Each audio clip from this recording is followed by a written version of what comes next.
everyone. It's Ellen Weatherford. And Christian Weatherford. And we're back with Just the Zoo of Us, your favorite animal review podcast where we take your favorite species of animals, we review them and rate them out of 10 in the categories of effectiveness, ingenuity, and aesthetics. We, the inhabitants of 2019, are not zoological experts. We still will not be in 2020. At the time of this recording, it's still 2019, but by the time this episode goes out, it will be 2020, and I don't anticipate either of us suddenly becoming zoological experts in the next 48 hours. But regardless, hello, future people of 2020. This is 2019 Christian. And you know, it's been a minute since we've been in the saddle recording a new episode. It's been a few weeks. We had some time off. Though lots of new people have joined us. We have a lot of new people listening, so that's really exciting. I have forgotten how to record. I try to eat the microphone. That's not how it works. We're recording live from inside Christian's intestines. I just wanted to mention that when we went on our little holiday break, we put a little survey out there asking people what they thought for their feedback and for things that they thought we should modify or change. And we had a lot of really great suggestions that we really took to heart. And one of those was incorporating a voting system into our species requests. So if you've been listening for a while, you know that normally we just kind of take requests and people let us know what they want to hear, and we kind of fit them into our schedule where we feel it's right.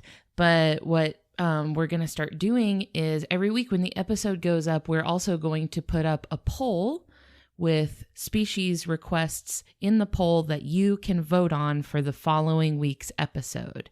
So y'all will be picking the animals that we talk about, and that's going to be for one of the animals. The other one will be a surprise, because as y'all know, we usually do 2 animals per episode. And then we'll switch back and forth as to who's doing the surprise and who's doing the poll. Yes, so one of us will have complete and total freedom. The other one will be a slave to popular opinion. But we're still picking what's on that poll, right? Or is it open poll? No, absolutely not.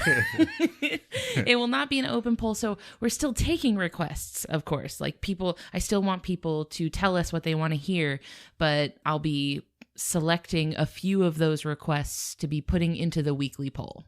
Sorry, Botfly fans. We've already done that one. I'm not going to do it again. But they want more. I think if we did an open poll, it would just be a botfly every episode. It's a different species. No, absolutely not. So who's up first this week? It has been a lifetime. It has been 3,000 years since we were last with you guys. But this week I'm first. All right. Hit it, baby. This week I'm talking about the Luna moth. Very good. Scientific name Actias luna. The species was not submitted. I'm sorry. I just wanted to talk about it. It's all right. This was not a request. I figured, it's been a while since we did an episode. I wanted us to get back into the swing of things with some animals that we wanted to talk about just kind of for ourselves. This one was requested by me. I wanted to talk about it. I requested it from myself. So I'm getting my information on the Luna moth from the University of Florida's Entomology and Nematology Department, which their website can be found at entnemdept.ifas.ufl.edu. That's a mouthful. It's a lot. And also the Florida Museum. Oh, cool. Those are my sources for this. So if you've never met a Luna moth, I'll introduce you real quick. This obviously is a moth. Their adult wingspan is typically around 4 to a maximum of 7 inches long.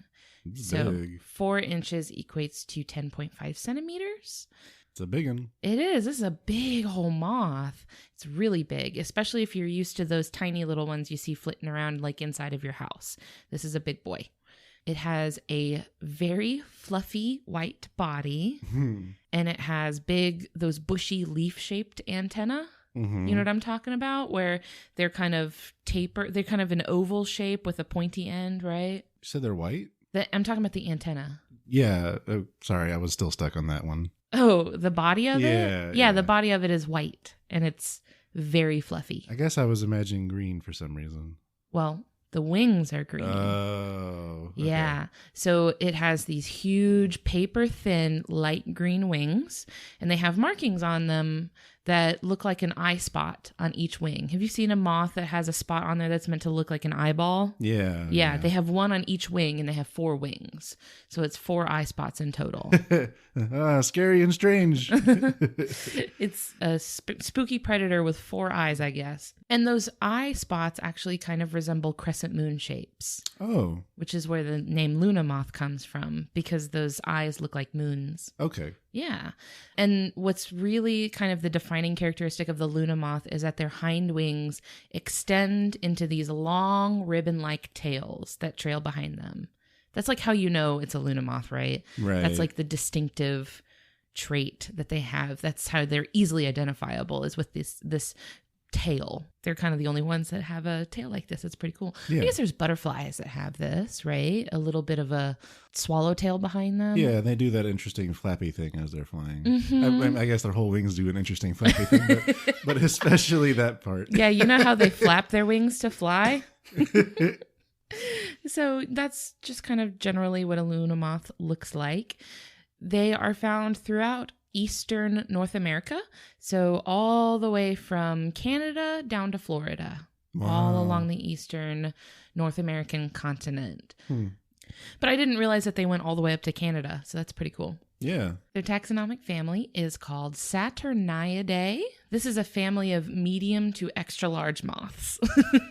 These are like the big boys of the whole moth family. Do you have any entomology information about that name by any chance? Saturniidae? Yeah. What I saw was that the name comes from the fact that the spots can sometimes have these rings around them that look like Saturn. Oh, okay. But it's the eye spots on the wings Okay. that make them look like that. That's where the name comes from. Because it made me think of the word Saturnalia. Oh, Yeah. like the holiday. Yeah.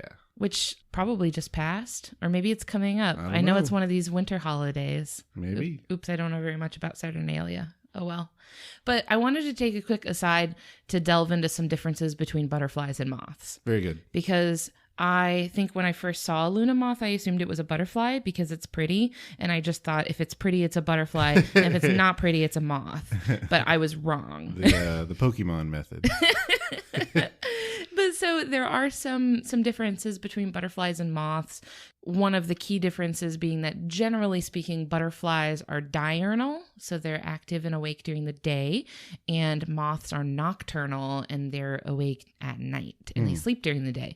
So that leads to a lot of interesting morphological differences between butterflies and moths because of their activity times. So since butterflies are awake during the day, they rely more heavily on vision, whereas moths rely more on scent.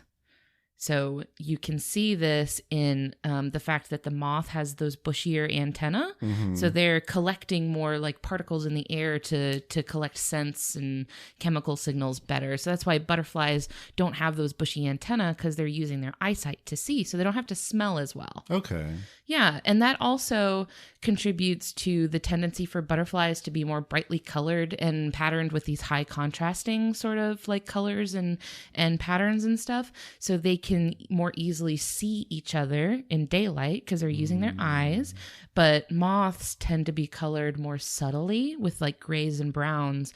So they're actually going for camouflage. Right. So they're trying to stay camouflaged while they're resting during the day. Since they're not trying to find each other with their eyes, they don't have to be as visible. They want the opposite. Right. They want to not be visible to each other. Like I've seen moths that look almost exactly like tree bark when their wings are closed. And Yeah. So that's because they're sleeping during the day. Yeah. So they want to be able to disguise themselves. And this also explains why moths look fuzzier than butterflies. You know how moths just look fluffy? Yeah. So that's actually a thick layer of scales on the whole body. Huh. Those are scales. So the scales trap heat to keep the moth warm at night. So while it's moving, its body is moving, it's generating some friction, and those scales trap the heat inside. And butterflies don't need that because they're active during the day, so the sun warms them up. Right. That's just another way that their activity cycles change the way they look, which I thought was really interesting. For sure. Yeah. So other members of the Saturniidae family include the Atlas moth, which is that big, huge, like orange one that has all the crazy markings on it. The Polyphemus moth, which is the one that's known for those big, huge eye spots that make it look like something scary is looking back at you. Yeah. So some of those are the ones that share kind of the similar size and shape of the Luna moth. Okay. Those are some of its little cousins. So I'm going to get into our ratings. It's been so long since we've done it. I'm really excited. I think the first one was tastiness. No, it's not. I would not eat a Luna moth. It seems like it wouldn't be very nutritionally dense, right? You're not going to get much of a meal out of it. I mean, I feel like a bat might disagree, but... Oh, I'm going to talk about that. Don't worry. So first category up is effectiveness. And if this is your first time joining us, effectiveness we define as physical characteristics that an animal has that make it better at accomplishing what it's trying to do. I'm giving the Luna moth a 5 out of 10 for effectiveness. Really? Yeah. I was a little harsh on the Luna moth. Okay. Starting the new year on that foot. I know I didn't mean to come back in with such shade. I mean, a 5 out of 10 is supposed to be like passable, right? That's supposed to be like middle ground average. Although I suppose if you get a 5 out of 10 on a test, right, that's like a failing grade. Yeah, but this is our scaling system. We can... It means whatever we want it to Yeah. So give it a 5 out of 10. So first, I want to talk about the life cycle of the Luna moth. So Luna moth, like other moths, it begins life as an egg. The egg incubates for about a week before hatching into a supremely chonky green caterpillar. Oh. It's bright green. It's a little bit hairy. It has those like sparse, thin hairs that a lot of caterpillars have. Like the scary spiky hair No, type things? it's not. I mean, there's some little spikes on it, but it definitely doesn't look scary. Okay. So the caterpillar munches on leaves and it goes through these molts where it molts about 5 times over the course of like about a month before it pupates. Pupating means that it spins itself a silk cocoon, and it usually kind of like tries to pupate where there's a bunch of leaves it could blend in with. And then it has itself a nice big nap for about 3 weeks before emerging from its cocoon as an adult winged moth. So that's its life cycle. It has very distinct phases of life, right? Mm-hmm. Caterpillar, cocoon, moth. Okay. Very straightforward. Yes. Very like identifiable in each stage. So I will kind of go into what I gave it points for. So the things it's good at. It has some defenses from predators. So first of all is the eye spots on the wings. So they're meant to like intimidate potential predators or at least confuse them, right? You might look at it and think, oh, those are eyes. I must be looking at some sort of large animal, not just a moth. But that would require that predator to be able to see you, right? Yeah. Yeah. So another thing that I gave them was that their green coloration does give them some camouflage among leaves because they typically like to live in forests where there's a lot of leaves around. Though I suppose that's not going to do them too much in the winter, right? When all the leaves turn like orange and brown. It would work great here in Florida where the leaves are green all year, but again, that camouflage bit must not be super important since they're nocturnal. Yeah, it's not the most important. So this was kind of the biggest thing I gave it effectiveness points for, the tails. So the tails trailing behind the body are actually a highly specialized defense mechanism evolved to evade one predator in particular. Oh? Bats. Really? Yes. So at night when the Luna moth is flying around, that's when bats are using echolocation to find their prey. because bats that are preying on bugs like moths would be using echolocation. So when bats are using echolocation, they're relying on sound waves bouncing off of surfaces to tell them the size, shape, location of what they're going for. The Luna moth's twin trails that are flapping behind the moth trick the bat into thinking that those are actually the wings of a smaller moth, like a little bite-sized moth that would be very easy for the bat to capture. So the bat gets confused. It thinks that that is the moth, and it attacks the tails, and the tails just rip right off, and the Luna moth is able to get away. Huh. Yeah. So it's a little evasion tactic, right? It's kind of like how a lizard can drop its tail and run away. But I couldn't give them too many points for this because while that is really cool and really clever, the tails don't grow back. So this only works once. One and done. Yeah, like it's going to get you out of a tight spot one time. I guess my guess was going to be that the tails made it look like a bigger animal than it was, but quite the opposite. Not really. Now, those do not protect them from owls. Oh, okay, that would make sense. Yeah, because owls are actually relying on vision, and this is a highly visible moth. So yeah, owls will just chomp right down on these little guys. Interesting. People often will find owls' nests, and on the forest floor surrounding the owl's nest will just be like all sorts of like dead Luna moth like wings scattered around on the floor. That would be something neat to see in a game like Skyrim. Like where you come across a nest of some sort and it's just surrounded by moth wings. Yeah. So that's essentially what's going on here because that's a strategy that's made for the bat, but it doesn't work for the owl that's not relying on sound. Hate to see it. I know. So the last kind of defense that I gave it is actually for the caterpillar. The Luna moth's caterpillar can try to deter predators by first it makes this clicking sound that can be like kind of startling. It's like a clicking, like a rapid clicking sound. And then if that doesn't work, that is a warning for what they do next, which is regurgitating a nasty liquid that smells and tastes very, very bad.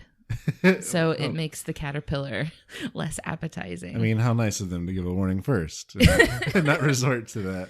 Yeah, I mean, I would imagine if they were threatened enough, they would do both, right? Just it's got to come with a cost, though, right? I mean, that's nutrients that it's getting rid of. You don't want to do that too much, right? It's not something you can do all the time, but yeah, they.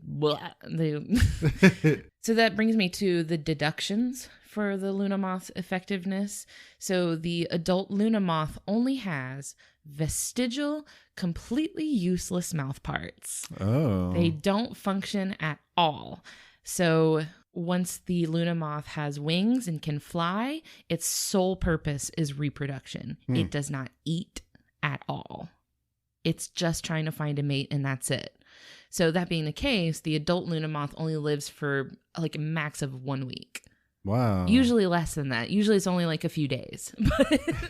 But a maximum of 1 week because it's not eating. It can't live that long.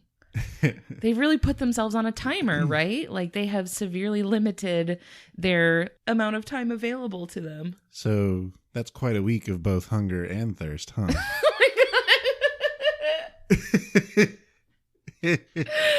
Oh no. Yes, both of those things. So that's only 1 week, and that's only like an eighth of its lifespan. So it's only an adult for like a little blip in its life, really. Okay. Which I think is kind of crazy, right? So this whole thing of like discarding the feeding mechanic is actually not really uncommon for moths. There are actually a lot of moths that do this, where the adult form just doesn't eat at all. They're like, you know what? We're done. We're done eating. We're just not doing it anymore. Earlier I mentioned the Atlas and the Polyphemus moths. Yes. Both of them are done eating once they are adults. And actually, the last episode that we did was the European eel, and they also stop eating when they're adults. Really? Do you remember? Yes, really. I just talked about it. That was like a month ago, Ellen. But the European eel had a much more daunting task ahead of it because it would stop eating and then have to cross the Atlantic Ocean. It's like, I have to go here. Yes. Why not somewhere closer? No. That's what I said. That's what I said. But so they're kind of playing on hard mode, you know? And that sucks for the Luna Moth because the Luna Moth has these really, really delicate wings that tear very easily.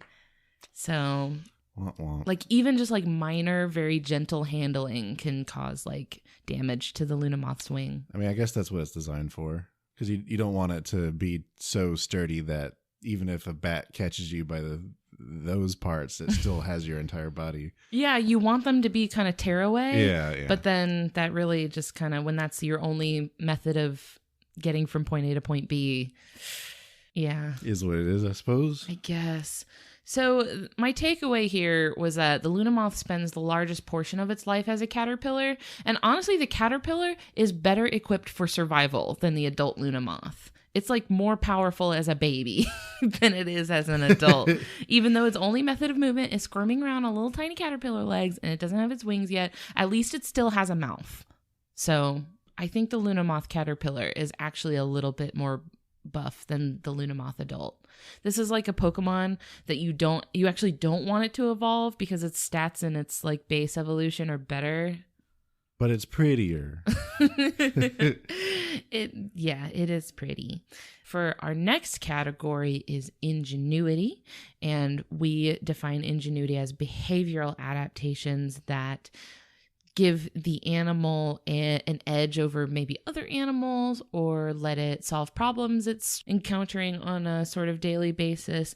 And for ingenuity, I'm giving the Luna Moth a 3 out of 10. Okay. Kind of to be expected of an insect, I suppose. Yeah. So kind of the whole stereotype of... So think of the moth lamp memes.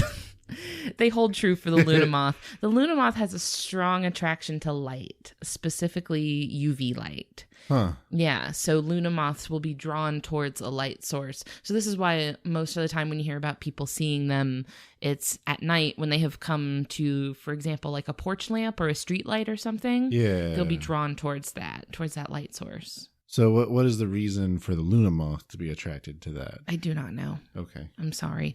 I would imagine just that, like, since they don't see very well, maybe like any sort of light source would give them better vision. So they would need to fly towards it so that they can see better. But then they just hang out there. Yeah, I do not know. Maybe they're just hoping that, like, hey, there's something I can see. I hope another one of my species is also going in that direction and is receptive to me mating with it. Like, maybe it's just a landmark that they can converge on that is easier for them to see. I guess so. Yeah. Actually, light pollution can interfere with Luna Moth's mating patterns, and it can impact their populations in more urban areas where the moth is being kind of distracted by the light and it's not focusing on finding a mate like it's supposed to be. Huh. Yeah. Interesting. That sucks. So its behavior during these like phases of its life are very simple and very goal oriented. It's there for feeding and it's there for breeding. But yeah, feeding and breeding. That's what the Luna Moth does. It has those two goals, and that's all it really cares about. It's admirable, really. And I also had to deduct some for the fact that female Luna Moths tend to mate with the first male that reaches her. I mean, when you're operating on this kind of timeline. I was just like, girl, come on. Have some sort of like selection standards, right? Like maybe one of them has longer like wing tail ribbon things, or maybe one of them is a brighter green, but she's like, nope, you are near me. She is hangry. She is going to die soon. That clock is ticking. She is on a schedule, so she's not here to waste time. Things want to eat her. 3 out of 10. Got it. For their ingenuity. And this brings me to our final category for the Luna Moth: aesthetics. Easy. Come on, 10 out of 10. This is like the pretty bug. It is. I keep saying bug. I'm sure they're not a true bug. I'm just saying they're so beautiful. They're just mystical looking, right? Like you look at them and they look like they should be in some sort of like fantasy movie about elves and dragons and stuff, right? Like they look like a fairy that's flying around in our world for some reason. And you're like, how did you get here? Like, how are you extant in this realm? Like they don't look like they belong on Earth, right? Yeah. They look like some sort of fae. So it's a very successful look. I find them really perfect and wonderful. So 10 out of 10. Oh, and that's specifically for the adult form, right? Like the caterpillar it's a caterpillar. That's all. It is a pretty I almost said butterfly. A pretty moth. See, I think they look like butterflies, right? Yeah. But they're not. They're moths. Yeah. But cool. But so that's why whenever people say that butterflies are pretty and moths are not, bring out the Luna moth. That's your example right there. They're beautiful. Yeah. I think the Luna moth is prettier than any butterfly. There, I said it. That's my hot take. What? Show me this is my challenge to our listeners. Show me a butterfly that's prettier than a Luna moth. Okay. I'll find one too. You will? Okay. The race is on.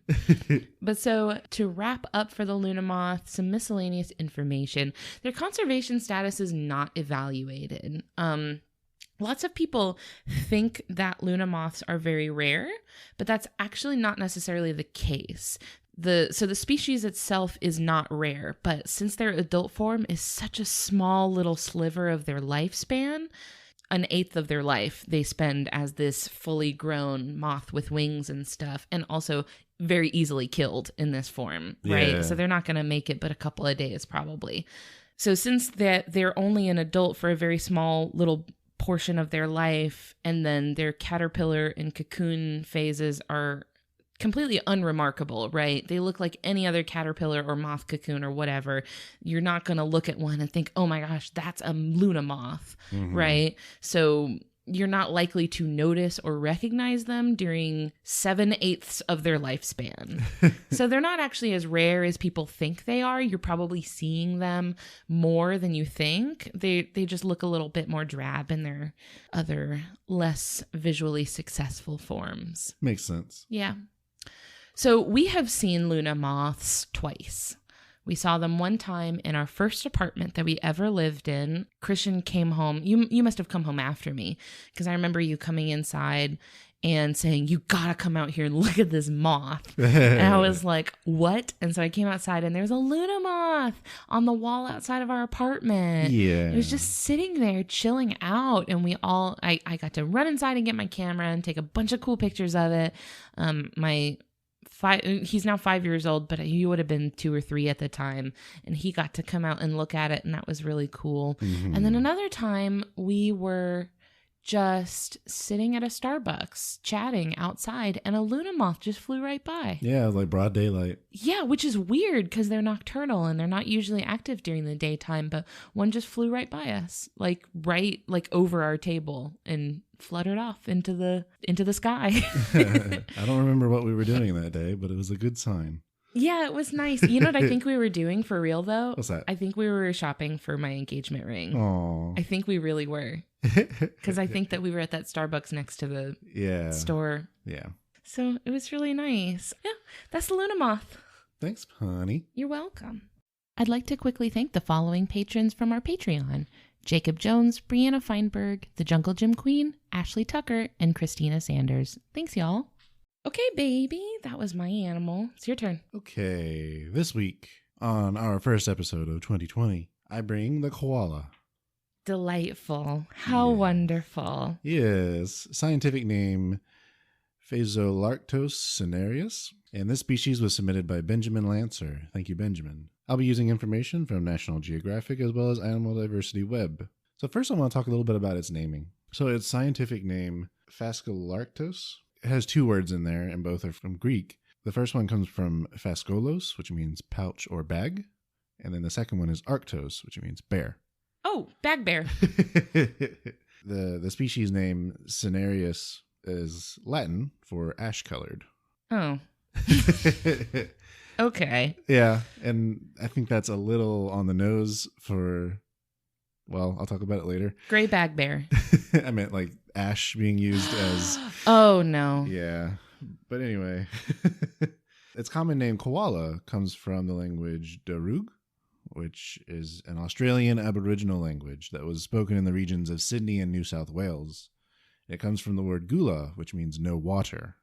Oh. Yes. No water. So I'll come back to why that is. Okay. But I'll just jump right into the basic information. As in terms of their size, they range from 23.5 to 33.5 inches, or 60 to 85 centimeters. They weigh around 20 pounds, or 9 kilograms. And the males are larger than females. They can be found in a huge swath of eastern Australia. They belong to the taxonomic family Phascolarctidae. Usually I like to talk about evolutionary relatives here, but the koala is actually the only extant species in that family. Really? Yes. Huh. And the closest living relatives are wombats, which are in the Vombatidae family. Okay, I can see that. I can see a little bit of resemblance there. Right. So jumping right into our first category of effectiveness. And I'm giving the koala a 7 out of 10 for effectiveness. Excellent. And I had to think about here, what are the things they're supposed to be doing and how good are they at that? What are they supposed to be doing? Rather than trying to look at them in a big picture. So first and foremost, not bears. Yeah, a lot of times people call them koala bears, Yes, right? and even their scientific name. Has bear in it. Yes, but they are not bears. They are marsupials. I don't know who dropped the ball on that so hard. I don't know. That's ridiculous. Probably European colonizers. Thinking everything's a bear. That's ridiculous. It don't even look like a bear, y'all. And for those unfamiliar, being a marsupial, they are a pouched mammal, meaning they have a pouch that they keep their young in. The female koala carries babies in their pouch for about 6 months. Then the infant rides on the mother's back or clings to her belly for about a year after that. It's so cute. It is. Other examples of marsupials, kangaroos, of course. And the quokka. We talked about the quokka. Yes, the quokka. The worst parent. Is the koala a better mom than the quokka? I assume so, because I didn't read anything about homicide.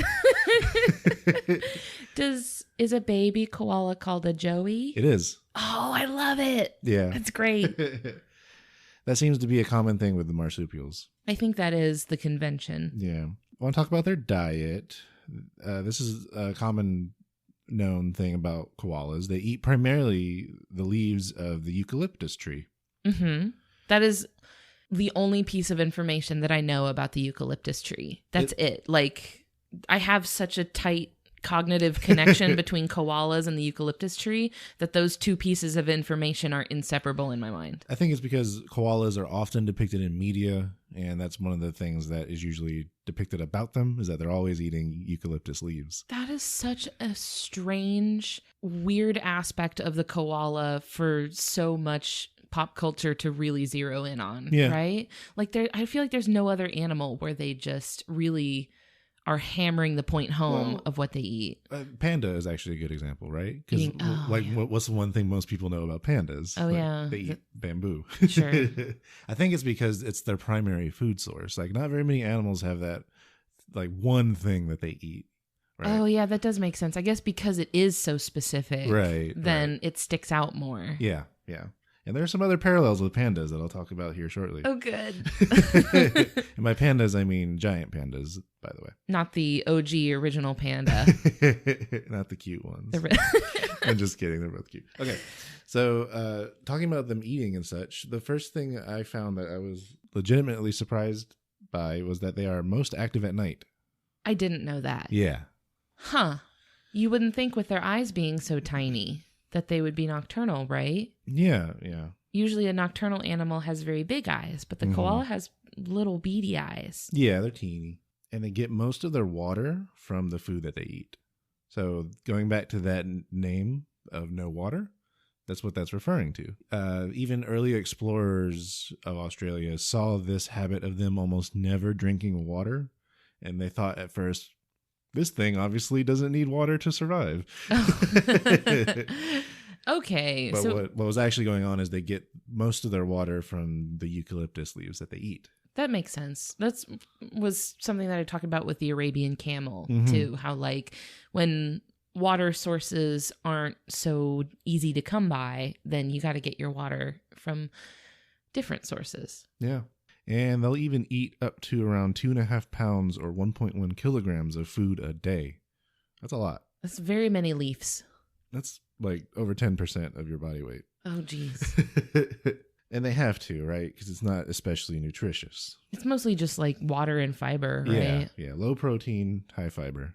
It's like the sloth. They'll even store some leaves in their cheeks.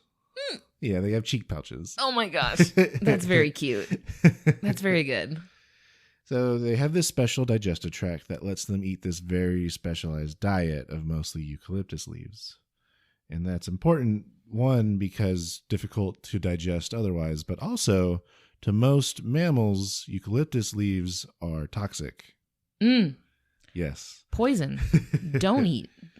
Do not eat the leaf. Bad leaf, danger leaf. I tried to look into this a little bit. This, with humans, is mostly a problem with essential oils. Yeah. With the eucalyptus essential oil, where it's not diluted and someone uses way too much. Usually kids. But there's a lot of cultural thoughts around what eucalyptus does medically, but I couldn't find anything scientifically substantiated there. But that's okay. It smells nice, I guess. I want to say I've used like a shampoo that had like eucalyptus ingredient in it. Yeah. And they even have specialized teeth for eating these leaves. So if you look in their mouths, it kind of looks like they have front teeth for just pinching off the leaves, and then the rest of their teeth is just one big molar. Whoa. Basically. That's weird. Yeah. That's very strange. I would imagine that being specialized to eat something that not very many other things are going to eat because it's poison probably reduces competition for that thing, Probably, right? yeah. Because if nobody else was trying to eat it, it's all yours. More for you, right? Yeah, I mean, they are their own biggest competitors, I think. Because I'll mention this again later, but a single adult koala needs a territory that includes about 100 trees to sustain itself. I guess that makes sense when you have to eat that many leaves. Yes. Something I forgot to mention, because I guess maybe at the time I thought it was widely known already, but just in case, the koala is arboreal. It spends most of its time in trees. Got it, where them good leaves are at. Yes. They sleep for up to 18 hours. 18 hours. Like at a time, or like... That's a good question. I didn't look. But if they're mostly active at night, it would make sense if they were doing 18 hours straight and then up for, what is that, 6 hours during the night? You know, that would be consistent with their diet, though, because if it's such a low nutrient diet, they don't have a lot of energy to be wasting during the day, right? Yeah. So a lot like the sloth, they're conserving energy. So I just mentioned how they climb trees, and they have some very special feet to allow them to do that very well. So they have a total of 6 opposable thumbs. What? Yes. What? So you might be wondering, but Christian, they have 4 limbs. How does this work? Okay. So their front paws each has 5 digits. 2 of them are thumbs. Hold on. If you could see me right now, it's the math meme where all the math is floating around my head, and I'm trying to do this mental math. 4 feet, 5. What was it? 5. 6 total thumbs. 6 thumbs. Yes. Which feet are doubled up on thumbs? So it's the front ones. The front ones are double thumbed. Right. So the front feet each have 5 digits, 2 of which are thumbs. Okay. So I'm looking at my own hand, and I'm imagining that my thumbs are thumbs, and then my pinkies are thumbs. No, not like that. So if you count your digits, your thumb being your first toe, and then your pinky being your 5th, on koalas, on their front paws, the first and second toes are thumbs. So my thumb and my index finger are my thumbs. Yes. Okay. That's creative. Right? And each one of those digits has a claw. Okay. Now, let's talk about their back paws. Their back paws also have 5 digits each, but they have 1 clawless thumb on them. I mean, at least they have thumbs on their feet. Must be Yes. nice. I'm kind of jealous. The rest of their toes are clawed. But another interesting about these toes on their back feet, the second and third toes are fused together. Does that even count as 2 toes then? Yes, if you saw it in a picture, you would see why. Because it's not the whole digit that's fused. It's about, 80% of the length is fused together. Because they still have 2 claws at the end of this fused digit. Okay. And they use that to groom themselves, like as a comb. Huh. Yeah. Well, dang, that's cool. Right? I wish I had that. I want to have multi-tool feet. So they have 2 thumbs on each of their front paws and 1 thumb on each of their back for a total of 6 thumbs. I didn't think that their sort of like digits were going to be so complicated. Yeah, and so they're designed so that they can grasp tree branches very, very well and also just climb in general. Sure. So yeah, that's a 7 out of 10 for effectiveness because I figured for what they're doing, eating and living in trees, they're built pretty well for it. This is something that I feel similar to the sloth. People look at the low nutrition diet, they look at the low energy lifestyle, and they assume like this animal is bad at life because it eats a dumb food and it doesn't move around very much, and they assume like, oh, this animal is very lazy and very poorly adapted. But it's actually kind of just making the best of what it's got, right? Yeah. It doesn't have access to a lot of water sources, so it has to be eating a diet that's high in moisture, which it's getting from leaves. So since it's eating a lot of leaves, it can't be using a lot of energy, so it has to sleep a lot, right? Yep. It makes sense when you consider the whole situation that it's living in. It's actually pretty well adapted to that. Very much so, yeah. And the reason I guess I didn't give it a full 10 out of 10 is because it doesn't have very many adaptations in terms of avoiding predators. Oh, sure. Like not a lot of defenses, right? Yeah. But yeah, so speaking of that, that's actually going to be one of my points for ingenuity, which I'm giving a 5 out of 10 for the koala. Aww. So yeah, just feeding in the tops of the eucalyptus trees keeps them out of reach of most predators. Next up on ingenuity, I want to talk about how they know which eucalyptus trees are safe for them to eat. Because there are hundreds of species of eucalyptus trees. Oh, I hadn't thought of that. There's a group of trees that are safe for them to eat. And among those, they have favorites. Really? Yes. Oh. Like favorite species or favorite trees in particular? I thought you meant they have favorite trees. This is a good tree. I like this one. But no, like the ones they think taste the best. Okay. Yeah. And does that vary from koala to koala? Do they have like personal tastes? I don't think so. I think it's more of a species-wide thing. Like they as a species have a preference for a particular species. Oh, I see. Of eucalyptus trees. Okay. And before I get into my last point for ingenuity, I just want to talk about one difference in the koala as a marsupial as compared to other marsupials. So most marsupials, their pouch is situated in such a way that the opening is facing the head of the animal, right? So like when you think of a kangaroo, the opening, when the baby comes out of that pouch, they are facing the mother's face, right? Sure. With the koala, that is turned around 180 degrees. So the baby's facing the mom's butt? Yes. Oh, no. And here's why. No. So the babies, when they're born, do not have the gut bacteria to digest eucalyptus leaves safely. Okay. And much like the giant panda. This is fine. Yeah. They must ingest a special form of their mother's feces to get that gut bacteria. Okay. All right. That's fine, I guess. So that's what happens there. Thanks. Great. But they're still nursing, of course. There are, I guess you would call them mammary glands that are accessed from the pouch. Right. Yeah. They're still mammals, right? They're still nursing their offspring. Yes. So that's what all that's about, to make sure they can eat the eucalyptus leaves at all. A fine diet of mother's milk and Everyone has that home recipe they love. Oh my God.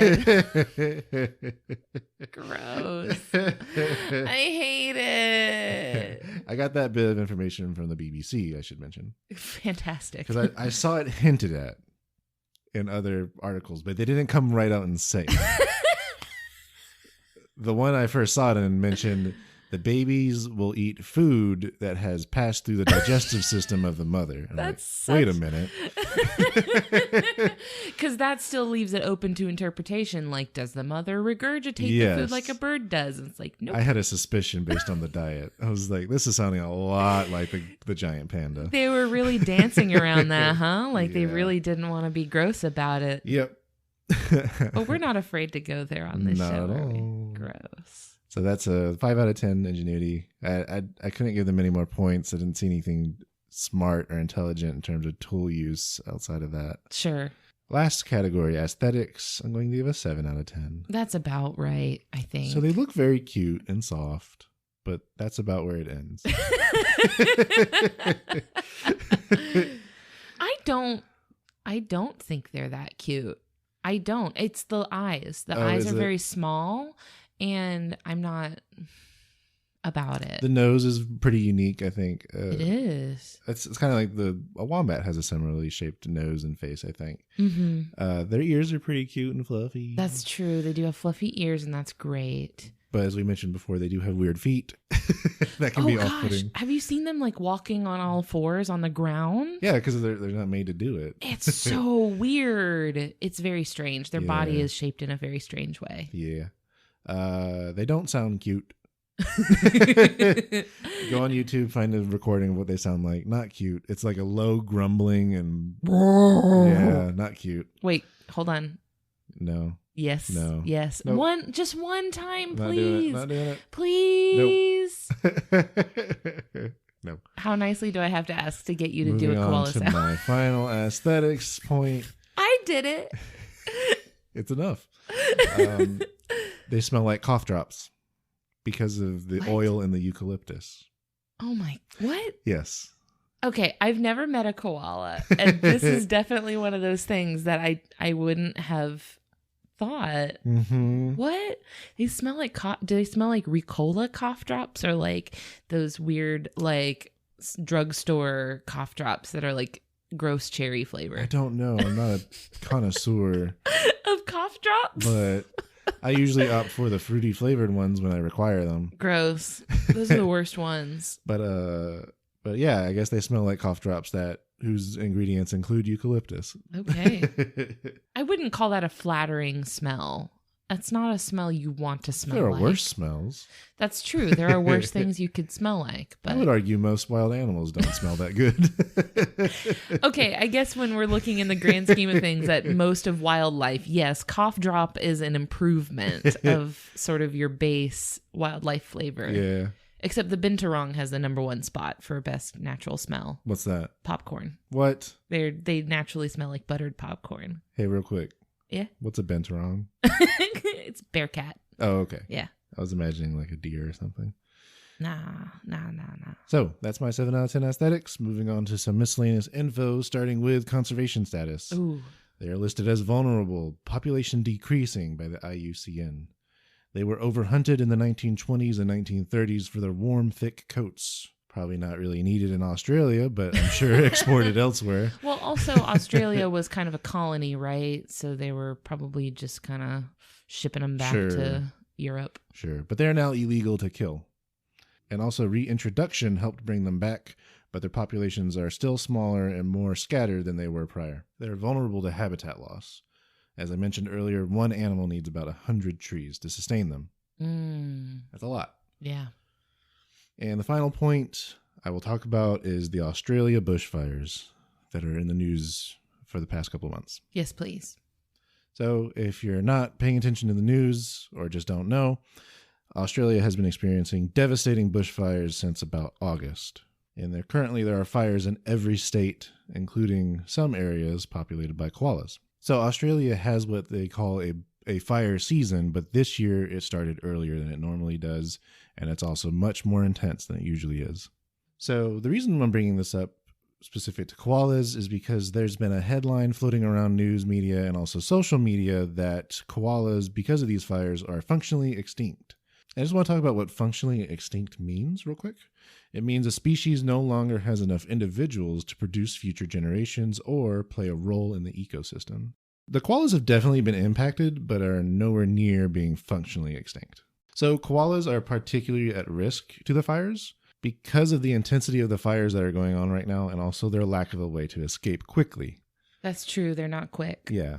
So in many cases, the koalas will climb higher into the trees to escape fire. That's sometimes enough to escape because eucalyptus trees are pretty big. But with the fires that are going on right now and how intense they are, it's not enough and can even cause the oils in the tree to make the tree explode. What? Yes. Oh my gosh. Yes. I didn't know about that. Yes. Whoa. And going back to how they don't have a quick way of escape, they just can't move quickly enough to escape fires, unlike birds or kangaroos. Sure. Right. So another headline you'll see maybe is that 80% of their territory is decimated. But as of November 25th, a National Geographic article was posted that said the recent fires in New South Wales and Queensland covered 1 million hectares.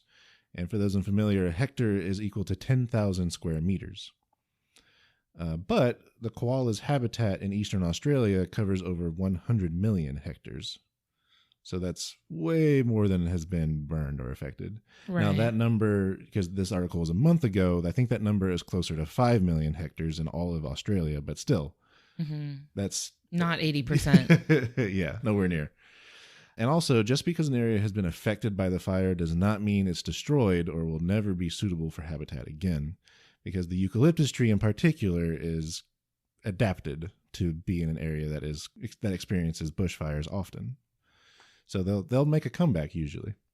I get why they wanted to really highlight the urgency of conserving koalas, right? Because it's like they need yes, they do need help and they need conservation efforts, but they're not a lost cause as being functionally extinct might imply, right? Like that might imply there's no hope for them left and they're too far gone, that they're extinct in the wild or something. But that's not the case. Like we can still make things happen for them. We can still help them, and they're still out there and they're still reproducing and making baby koalas.